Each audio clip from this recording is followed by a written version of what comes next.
Hi అండి. 15 నిమిషాల్లో ready అయ్యే ఈ దోశ చాలా సాఫ్ట్గా చాలా టేస్టీగా కూడా ఉంటుంది. ఇది ఎలా తయారు చేయాలో చూద్దామండి. ముందుగా ఒక కప్పు బొంబాయి రవ్వ తీసుకోవాలి. ఒక కప్పు నీళ్లు కూడా పోసి అటు ఇటు తిప్పి పక్కన పెట్టుకోవాలి. 10 నిమిషాలు నాననివ్వాలి.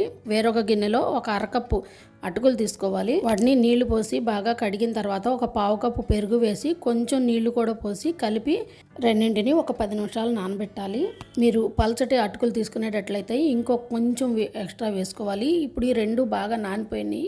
అటుకుల్ని పట్టుకొని చూస్తే మెత్తగా ఉన్నాయి కదా. ఈ మిక్సీ జార్లో వేసిన తర్వాత దీంట్లోనే కొంచెం సాల్ట్ కూడా వేసుకొని నీళ్లు పోసుకొని పల్చుగా గ్రైండ్ చేసుకోవాలి. ఈ పిండి కొంచెం గట్టిగా ఉన్నట్లయితే కొంచెం నీరు పోసి ఈ విధంగా కలుపుకోవాలి. ఒక చిటికెడు వంట సోడా వేసుకోవాలండి. ఇప్పుడు ప్యాన్ తీసుకొని దాని మీద 2 చుక్కల నూనె వేసి మొత్తం స్ప్రెడ్ చేసుకోవాలి. ఇప్పుడు దోశ పిండితో దోశ వేసేసుకోవడమే. 2 వైపులా కాల్చుకోవాలి. జీలకర్ర ఉల్లిపాయలు మీకు ఏవి కావాలంటే అవి వేసుకోవచ్చు. ఒకవైపు అయినా కాల్చుకోవచ్చు. Thank you for watching.